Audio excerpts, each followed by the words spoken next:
Estamos acá desde Armero Guayabal, estamos con Jonathan, él es guía de Armero, lo que conoce como Camposanto, y nos va a contar un poco de lo que él realiza, de la labor que realiza en ese lugar. Bueno, yo soy guía de las ruinas de Armero. Nosotros redactamos la historia del lugar, ya que muchas personas que vienen a la ciudad de Armero han visto muchos videos en la época del año 85 y piensan que es así, entonces uno les va a redactar la historia para que ustedes conozcan qué era Armero, cuáles fueron los factores de la desaparición del lugar. En Armero pues se les da a uno para conocer Omaira, ustedes van a saber quién es Omaira, por qué Omaira no la sacaron, quién era esa niña. Se va a ver una cruz donde vino Juan Pablo II a declarar Camposanto. Muy pocas las personas que conocen como parte de esa historia. De la cruz de Juan Pablo II se van a conocer 3 poblaciones que fueron arrasadas dentro del lugar. También se va a ver que una pera volcánica, se va a conocer una historia sobre 400 a 500 niños que se robaron dentro de la ciudad de Armero, niños que salieron con vida del lugar.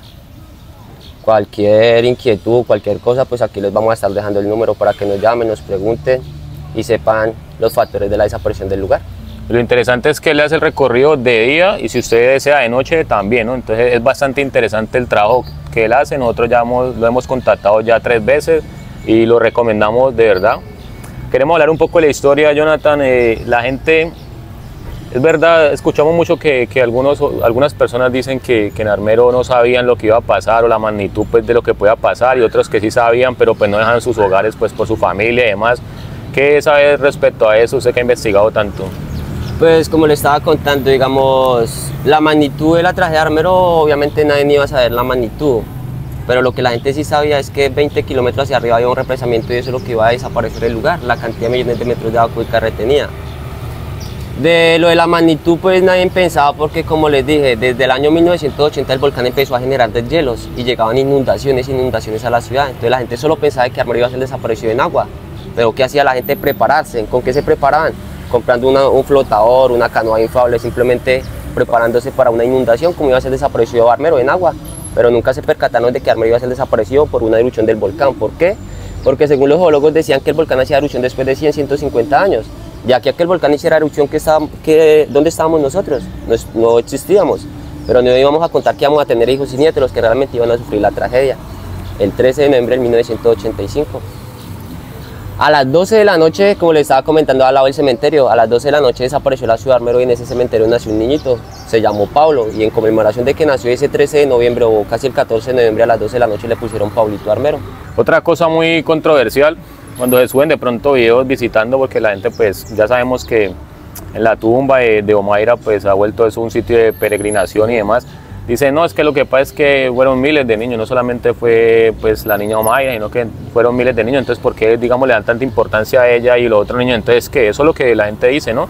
¿Qué piensas de pronto? ¿Por qué? Lo que pasa es que, como les dije también donde Omaira anoche, Omaira se volvió en el foco de atención para el mundo solo por las palabras que esa niña expresaba. Aprisionando, teniendo un dolor demasiado fuerte sobre todo su cuerpo, ella nunca lloró, nunca se quedó ni nunca renegó. Pero toda la tragedia, la corrupción de Armero se tapó fue con esa niña, como les dije. La televisora española, que fue la que grabó la tragedia de Armero, no podía transmitir en vivo en directo cómo aquel vándalo le quitaba un dedo a una persona, ni cómo le arrancaban las orejas, ni cómo se robaban los niños.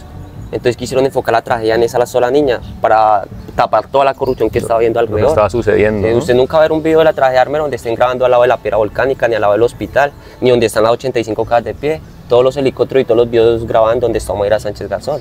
¿Por qué enfoca la tragedia en una sola niña? Sabían que habían personas y niños que se encontraban sufriendo cosas peores que Omaira, pero no tuvieron la oportunidad de ser entrevistados o grabar el sufrimiento que fue lo que hicieron con Omaira Sánchez Garzón. Y yo escuché también, yo he escuchado entrevistas de sobrevivientes, también dicen que la persona estaba pues ahí luchando por su vida y le decían ayúdenme, y llegaba las personas y en vez de ayudarlo, lo que usted está diciendo, le robaban el anillo, le arrancaban los aretes y lo dejan ahí como quien dice salve usted solo, ¿no? Sí, digamos, ahí en Armero hay un testimonio de un sobreviviente también, que él llega y dice que, bueno, él tenía, guardaba todas sus riquezas, las cambiaba como por esmeraldas, por cosas así, y todo lo guardaba directamente en una mochilita amarrada a la mano. Él nunca dejaba nada en la casa porque precisamente decían que él era muy desconfiado. Cuando aparece el video el 13 de noviembre del 85, el señor lo rescatan, lo suben en helicóptero y el señor se agarra al lazo, ¿sí ve? Después el señor se lo llevaron, bueno, para un hospital, y cuando el señor ya salió del hospital, Caracol le hace una entrevista donde el señor está diciendo y está mostrando su mano, pero ya no muestra su mano, sino muestra su mano mocha. En el hospital supuestamente le han quitado la mano para obtener toda la riqueza que le han quitado al señor. Una cosa impresionante, ¿no? Lo otro también es muy controversial, es que hay gente que dice lo de del tema de la varilla, ¿no? Que dónde sale la versión de que ella tenía pues una varilla y que por qué entonces había sobrevivido si tenía una varilla atravesada. ¿De dónde sale esa versión de pronto? Bueno, esa versión nace de un socorrista llamado Don Fidel Díaz Triana. Más o menos, bueno, el 14 de noviembre ya de 8 a 9 de la mañana más o menos, el Estado colombiano puso un helicóptero a la parte de arriba de la tumba de Omaira. Entonces empezaron a botar unos lazos y empezaron a amarrar a Omaira acá. Cuando empezaron a levantarle el brazo izquierdo para poder meterle, empezó a brotar un poco de sangre, pero la sangre supuestamente era muy negra y dice muchas personas que olía feo. Llegó, bueno, el señor llamado Fidel Díaz Triana, el socorrista, y se dio cuenta que cuando le levantaron la mano a Omaira ya hacía gestos en su cara como de dolor, pero ya nunca decía, me duele, nada, solo hacía gestos de dolor. Entonces, ¿qué hace el señor? Se empieza a meter en el agua turbia a atentar a Omaira, que es lo que ya la tenía aprisionada.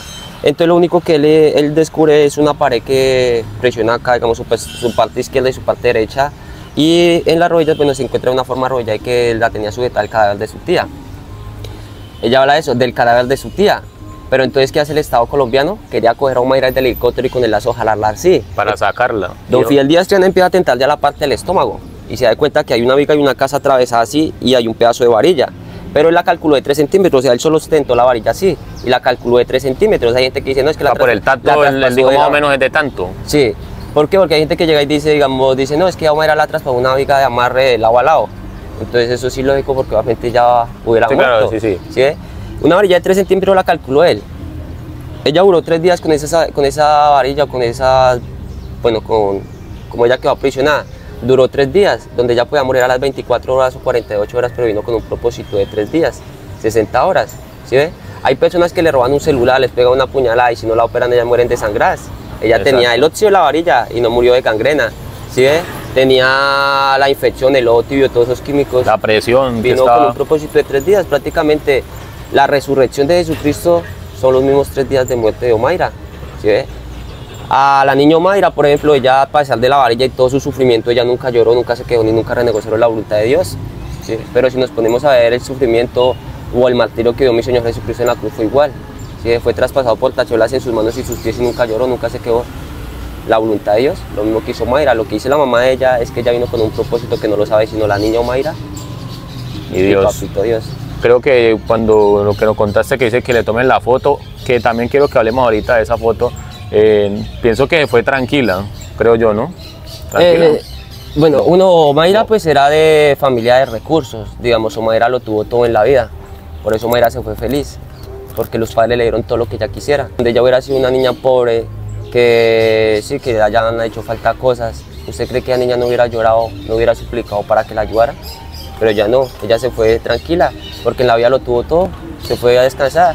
Como le digo, antes de fallecer ella llegó y dijo, mamá, cuando yo salga acá quiero que me tomen una foto con la cámara y que yo salga triunfante. Eso venía, la foto que le toman es porque ella misma la pide, ¿verdad? Porque es que eso es otro, ¿no? Nosotros hemos montado videos y la gente dice, pero como esa foto se ve por todo lado donde ella está pues con la ramita, dicen, ¿para qué le toman una foto a la niña así? Que por qué tomar una foto cuando está agonizando, que por qué se burlan del dolor. La foto ella misma la pide, ¿verdad? Ella misma dice que le tomen la foto. Sí, aquí vuelvo y le explico, digamos, Omaira antes de fallecer ella llegó y dijo, cuando yo salga de acá quiero que me tomen una foto con la cámara de que yo salga triunfante. Pero ¿hacia dónde salió Omaira triunfante? Salió triunfante hacia los ojos del mundo, ¿por qué? Porque no hubiera salido triunfante hacia el cielo. O sea, ya hubiera descansado, pero vamos a ver que en la tumba de Omaira vamos a ver 2.000 a 3.000 plaquetas naciones de grande. La gente todos los días le piden y ella no se iba a descansar, ¿sí ve? La gente la sigue molestando y molestando. Salió triunfante hacia los ojos del mundo solo por un motivo.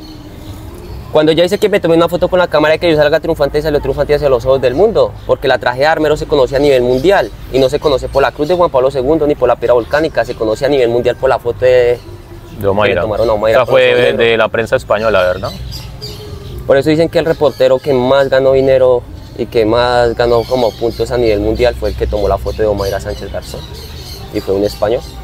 Y eso fue lo otro, porque se ve mucho que la prensa española y todo eso, los canales de televisión españoles, estuvieron más pendientes de acá que los mismos noticieros de Colombia. La toma del Palacio de Justicia. Como le digo, mucha gente yo le preguntaba así, le digo, ¿dónde estaba la televisora colombiana? Hay gente que me dice, no, es que en esa época no existía. Yo le digo, entonces, ¿con qué transmitieron la toma del Palacio de Justicia? Puede ser con el Canal 1, ¿cierto? Los antiguos, sí. ¿Y dónde estaba? O sea, ellos estaban en Bogotá transmitiendo la toma del Palacio de Justicia, o sea, para tratar de tapar la corrupción que, o sea, lo de la tragedia de Armero. El primer rescate que llegó a la ciudad de Armero, según por los sobrevivientes, llegó a las 7:30 de la mañana. Los primeros que pisaron acá, que encontraron una madera, fueron los españoles a las 6 de la tarde. Sobre las 11 de la noche, cuando Armero desaparece, a las 11:30 cuando Armero desaparece, que había un señor de la Defensa Civil, se llamaba Leopoldo Rivera. Él, pues, bueno, no estaba acá en Armero, entonces estaba volando, llega a buscar la pista de aterrizaje de acá de la Defensa Civil y se da cuenta que todo está totalmente desaparecido, que quedó como un humedal, que no hay forma de dónde aterrizar. Llama al ministro de Riesgo, le dice que le envíen rescates, ambulancias, que porque todo Armero había desaparecido, que el volcán estaba quedando en llama. Entonces, ¿qué hace? Supuestamente pasan avionetas o helicópteros y empiezan a botar cantidad de sal por el volcán del Nevado del Ruiz, a regar harta sal por todo el glacial. ¿Para qué la sal? Para generar más deshielo. Para derretir el... Exactamente, para generar más deshielo. Cuando él se sintió ignorado al decir que Armero había sido desaparecido, le dijo al ministro de Riesgo, entonces le dijo que él estaba loco, que fuera a dormir y que no fuera a generar un caos. Pues él ya lo estaba viendo. Entonces lo que hizo él, ir hasta el Líbano y se trae un reportero de la radio al Líbano. A las 12 de la noche en vivo en directo grabaron la tragedia de Armero, donde todo el mundo se dio cuenta de la tragedia de Armero. Y los primeros que estuvieron acá fueron los españoles. A las 6 de la mañana encontraron a Omaira Sánchez Garzón.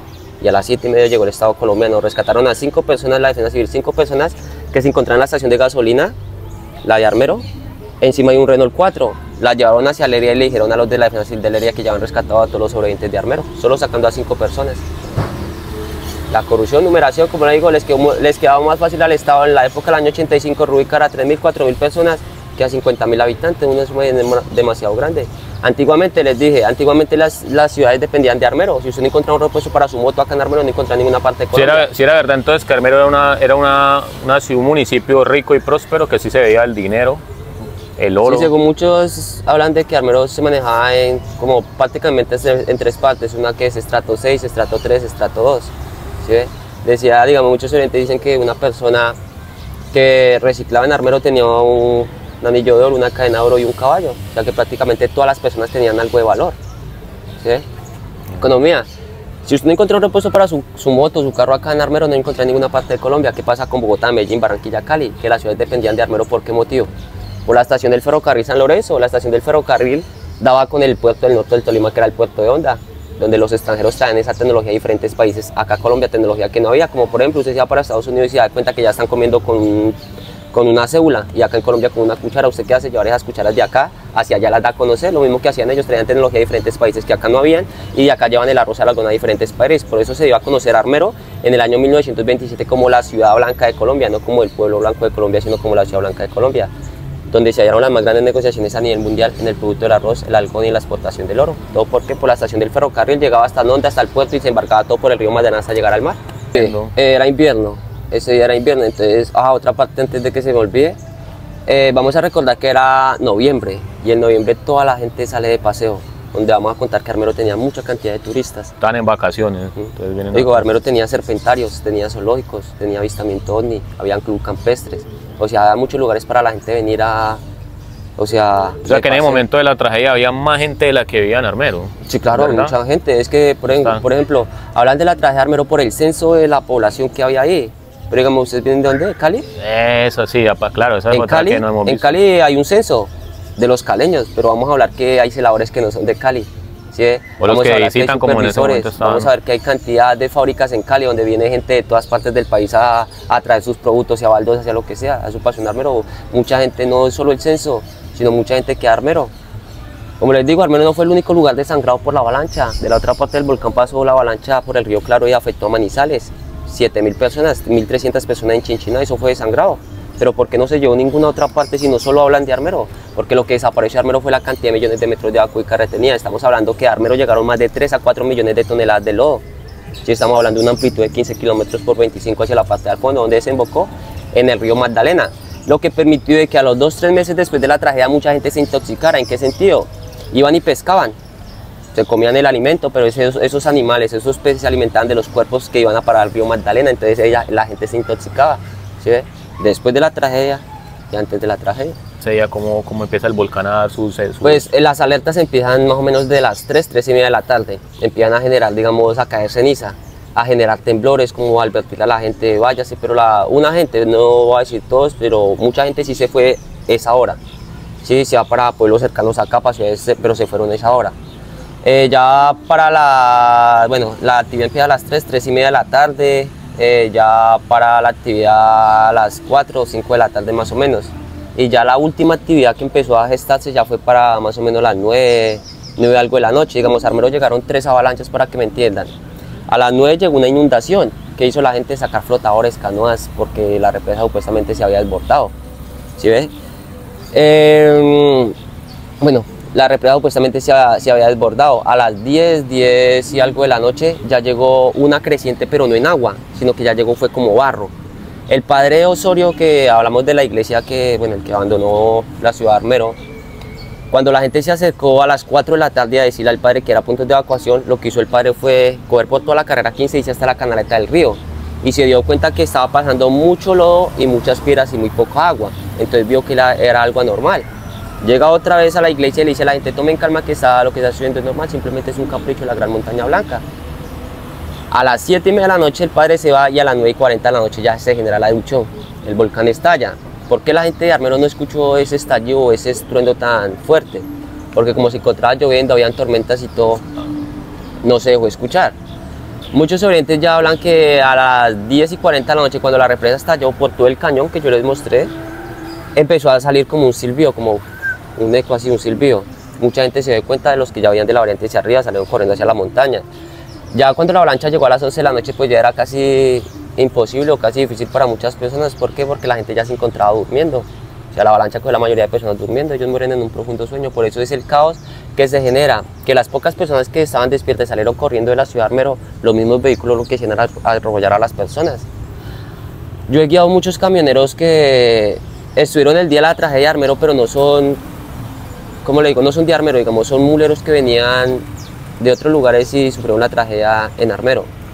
Hay un señor que se llama Don Carlos y nos comentó ahí en la letra donde dice llama Armero, que él acá en Armero mató más o menos como 1000 personas, dice él. Cuando él nos dijo eso, nosotros dijimos: no, ese señor de pronto es un narco, eso, o sea, sí. Cuando entonces él dice que él venía de Manizales, de Medellín, bueno, venía a traer un producto acá a Armero. Entonces empezó, bueno, los temblores y todo eso, y la avalancha lo cogió. Entonces él vino a visitar a sus hijos y a su familia. Entonces cuando ya empezaron a llegar las inundaciones, que toda la gente empezó a correr, lo que hizo el señor fue a meter a los hijos al camión, a la mula. Y él quitó las compuertas. Entonces que mucha gente se le paraba al frente y le decía auxilio. Entonces él quería parar, pero los hijos le decían auxilio, papá, auxilio, papá, auxilio. Entonces ¿qué hacía el señor? Supuestamente dice que dice: yo cerró los ojos, ya aceleré en mi carro y apenas la mula hacía así, o sea, de tanto estrellar personas y todo, que la mula hacía así. Cuando él abrió los ojos, él ya estaba aquí en Guayabal. Él llega y dice: pero yo salvé muchas personas. Cuando quitaron las compuertas, mucha gente se subía a la mula y se salvó a muchísimas personas. Pero cuando llega acá a Guayabal, entre las pachas de la mula habían pedazos de personas, o sea, habían cantidad de cosas en las mismas pachas de las llantas de las mulas.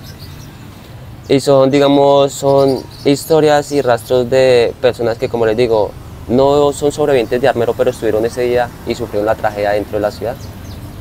¿Por qué es tan difícil más o menos calcular lo de la población de Armero en ese momento? Algunos dicen que eran 25.000, otros 40.000. ¿Por qué es tan difícil eso, calcular el número de habitantes de Armero? Por eso yo, como le digo, la pregunta a muchos.